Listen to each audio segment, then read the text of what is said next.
इच्छा आहे. मग ते विचार लग्न करता का? काय कष्ट बोलणार, खाली पाहायला लागली. तुला काय झालं आज यायला? मी तुला विचारतोय, काय सांगू त्यांना? ते मोठे होईल दादा, मी काय सांगू? मी सांगितलं पटत नाही. काय सांगितलं? ते तिथे लग्न करणार. हो दादा असं म्हणले काय? कमाल झाली.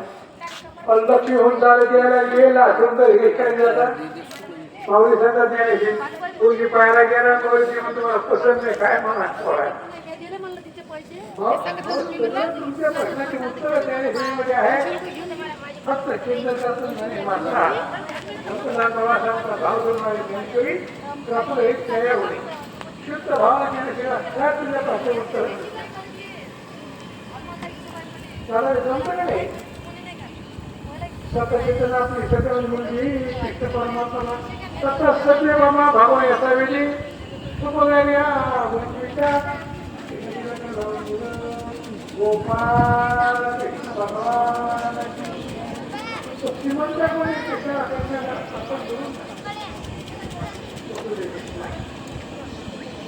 पांडवांची वाट कधी आणली ते कशावर असे हो पांडव हो कसं काय?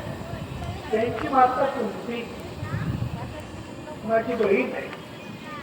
तुमची बहीण हो कळलं ना. वसुदेवाचे चित्तावरती शिवसेन नावाचा राजा,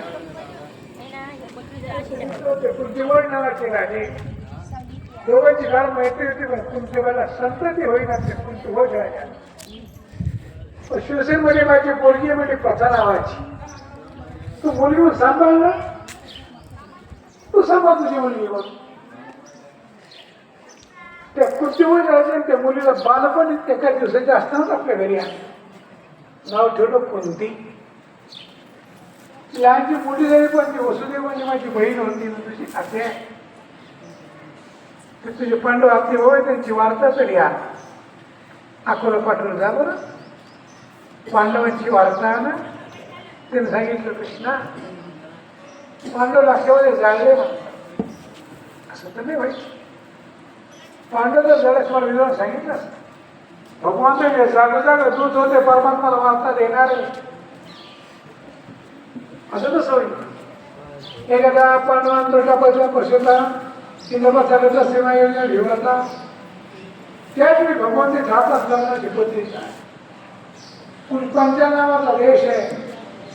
तिथं द्रुपद नावाचे राजे त्यांची द्रौपदी नावाची मुलगी आहे. तिला यज्ञसेना म्हणतात. का यज्ञकुंडातून निर्माण झालेली आहे. तिला यज्ञसेना पांचाली म्हणतात. का तिच्या अंगाचा सुंदर सुवास धरवायचा. द्रुपदाची मुलगी म्हणजे द्रौपदी म्हणतात. तिचा लग्न विवाह